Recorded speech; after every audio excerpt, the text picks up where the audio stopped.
നമസ്കാരം, ജന്മഭൂമിയിലേക്ക് സ്വാഗതം.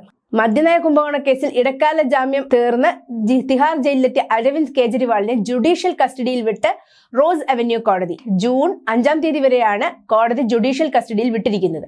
ആരോഗ്യ പ്രശ്നം ഉയർത്തി ജാമ്യ കാലാവധി നീട്ടാൻ ശ്രമിച്ചെങ്കിലും ഈ ആരോഗ്യം വെച്ചല്ലേ തെരഞ്ഞെടുപ്പ് പ്രചാരണത്തിനായി കറങ്ങിയത് എന്ന ഇഡിയുടെ ചോദ്യത്തോടെ ഡൽഹി ഹൈക്കോടതി ജാമ്യ കാലാവധി നീട്ടാനുള്ള ഹർജിയിൽ ഇനി ജൂൺ 5-ന് വിധി പറയും.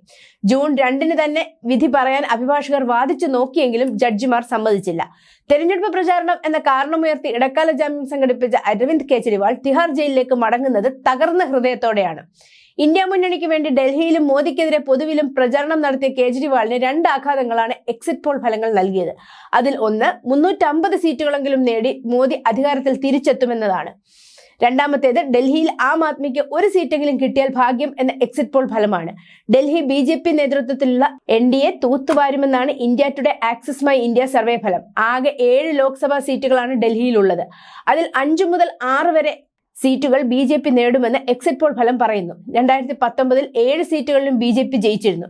ഇക്കുറി കോൺഗ്രസും ആം ആദ്മിയും കൈകോർത്താണ് ഇന്ത്യ മുന്നണി എന്ന നിലയിൽ മത്സരിച്ചത്. ആം ആദ്മി 4 സീറ്റുകളിലും കോൺഗ്രസ് 3 സീറ്റുകളിലും മത്സരിച്ചു. പക്ഷെ BJPക്ക് അനുകൂലമാണ് ഏതാണ്ട് എല്ലാ എക്സിറ്റ് പോൾ വിധികളും. ഇത് ആം ആദ്മി ക്യാമ്പിൽ വലിയ അസ്വസ്ഥത പരത്തിയിരുന്നു.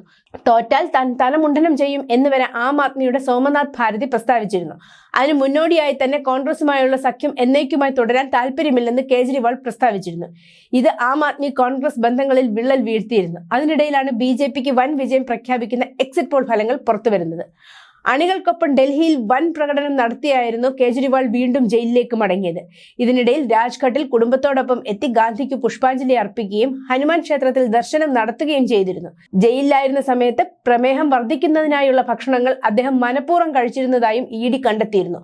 അതിനാൽ ജാമ്യം നീട്ടി നൽകരുതെന്ന് EDയും കോടതിയിൽ വാദിച്ചിരുന്നു. News desk, Janmabhumi.